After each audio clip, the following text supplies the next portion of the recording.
শোনো শোনো সবে শোনো দিয়া মন, আজ আমি রেঁধেছি লাউ দিয়ে রুই মাছ করিয়া যতন। সকালবেলায় বাজার থেকে এত সুন্দর একটা লাউ এনেছে, একেবারে কচি লাউটা, আর ভীষণই লম্বাটে টাইপের।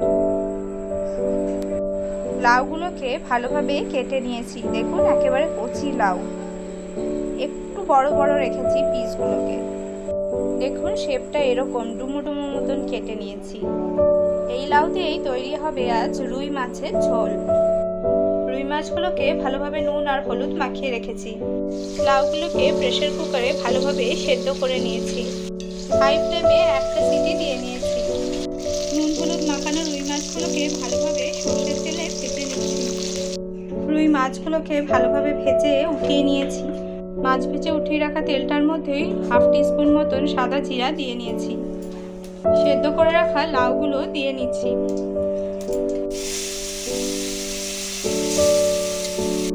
অল্প একটু হলুদ গুঁড়ো দিয়ে নিলাম। হাফ টিস্পুন মতন জিরে গুঁড়ো ব্যবহার করছি, দিয়ে নিলাম। দুটো চেরা কাঁচা লঙ্কা দিয়ে নিলাম। সবকিছুকে একবার নাড়িয়ে নিয়ে মিশিয়ে নেওয়ার পরে মাছগুলোকে দিয়ে নিচ্ছি, ভেজে রাখা মাছগুলোকে। খুব কম পরিমাণে উষ্ণ গরম জল দিয়ে নিচ্ছি। জলটা দিয়ে নেওয়ার পরে ভালোভাবে ফোটা অবধি অপেক্ষা করব। দেখুন বন্ধুরা, ঝোলটা বেশ ভালোভাবে ফোটা শুরু করেছে। এই সময় একটা ঢাকনা দিয়ে আমি ঢেকে নিচ্ছি। ঢেকে নিলাম। 3 থেকে 4 মিনিট মতন হয়ে গেছে, ঢাকনাটা আমি উঠিয়ে নিয়েছি। এখন এর মধ্যে পরিমাণ মতো নুন আর অল্প একটু স্বাদটা ব্যালেন্স করার জন্য মিষ্টি দিয়ে নিচ্ছি। মিষ্টির জন্য ব্যবহার করছি সুগার ফ্রি, দিয়ে নিলাম। মিষ্টিটা দিয়ে নেওয়ার পরে ভালোভাবে মিশিয়ে নিচ্ছি।